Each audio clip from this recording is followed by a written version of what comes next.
Hello everyone. Welcome to Tell Stories. I am going to narrate the story of Disney's Fairies. The Pirate Fairie. On a beautiful day in Pixie Hollow, a free-spirited fairy named Zarina was hurrying through Sunflower Meadow. Fairies usually flew everywhere, but Zarina preferred to walk, just enjoying a stroll. Zarina heard the bell chime at the Pixie Dust Depot and quickened her pace. She didn't want to be late. Zarina was a dust keeper fairy at the Pixie Dust Depot. She spent her days tying up small packets of pixie dust. Without it, fairies wouldn't be able to fly. This day was a special day. Fairy Gary had called her for blue dust duty. Zarina, you're up. The precious blue pixie dust was powerful. Just a tiny bit mixed in with the golden pixie dust made the golden dust multiply. Fairy Gary recited the formula. Alright then, exactly 26 specks. Zarina carefully added the blue pixie dust, then, as usual, asked a million questions. Okay, but if there's blue dust, why can't there be other colours? What if there's pink? Fairy Gary looked at her seriously. Let me be absolutely clear, Zarina. Dust keepers are forbidden to tamper with pixie dust.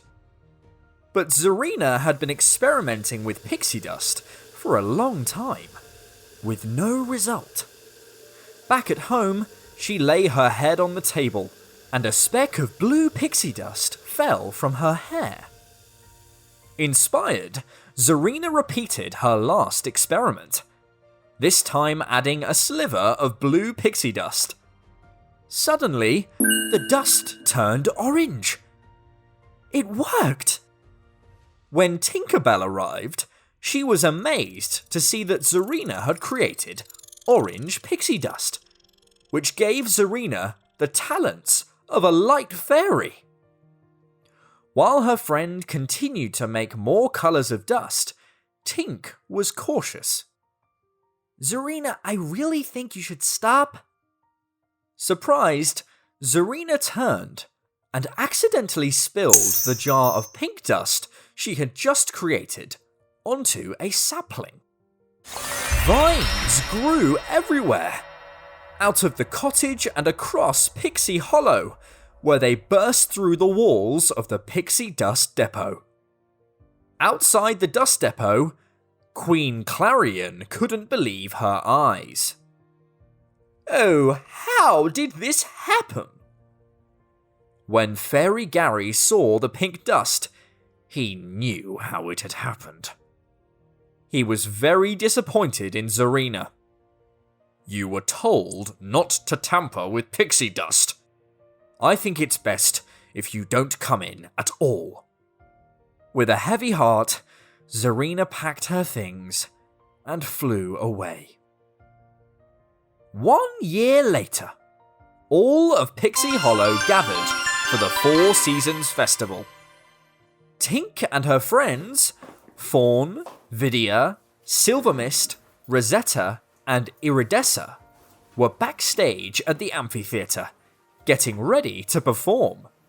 The girls saw a mysterious fairy, trailing pink dust, flying above the spectators. It was Zarina! Poppies appeared everywhere the dust settled.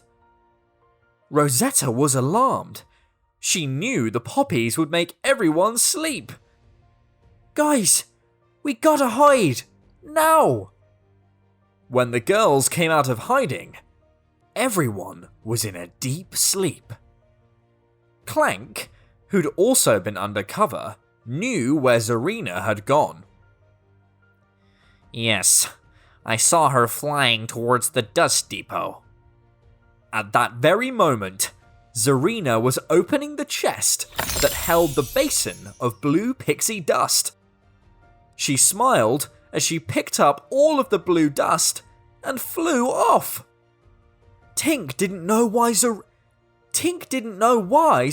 would take the blue pixie dust. We have to find her.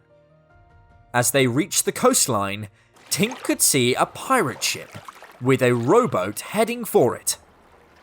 A faint blue glow came from the rowboat. They must have captured her, forced her to take the dust. Tink and the fairies peeked into the rowboat and saw Zarina hold up the blue pixie dust. The pirates cheered. One grinned at Zarina. Your plan worked perfectly, Captain. Tink couldn't believe it. Let's just get the dust and get out of here. The fairies used their talents to confuse the pirates and grab the dust. But Zarina chased the girls and threw multicolored dust at them. The fairies fell backward, right into a waterfall, and Tink lost her grip on the blue pixie dust. When the girls came to, they found that Zarina's dust had switched their outfits and their talents. Rosetta was the fairy who was the most upset. Look at my outfit! Orange is not my color. It took a while to adjust. Tink, now a water fairy, finally figured out how to part the waterfall, but only for a short time. The water pushed the girls down a leaf slide and onto the beach. Rosetta landed on a strange rock and heard a crack. Except it wasn't a rock at all. It was an egg. Out wriggled a cute baby crocodile. Even though Rosetta was now an animal fairy, she backed away. Nice, little, harmless, sharp-toothed, hungry crocodile? The baby croc grabbed Rosetta and gave her a big kiss. Here ends part 1. Come back for part 2. That's the end. For more such interesting stories, please subscribe to our channel, Tell Stories.